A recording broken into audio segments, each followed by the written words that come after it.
కౌడండి చూడండి బాగున్నాయి.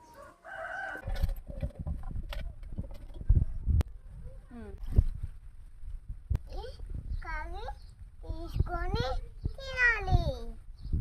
వేయాలో చూడు, ఇట్లా వేయాలి.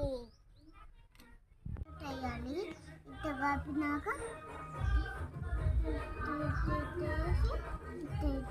తినేసి జాంబులు అంటారు. చూడండి, మా మామ నా కోసం జాంబులు కోసాడు. Black colour black colour black colour. కొన్ని తింటూ ఉంటే మంచిగా ఉంటుంది ఫ్రెండ్స్.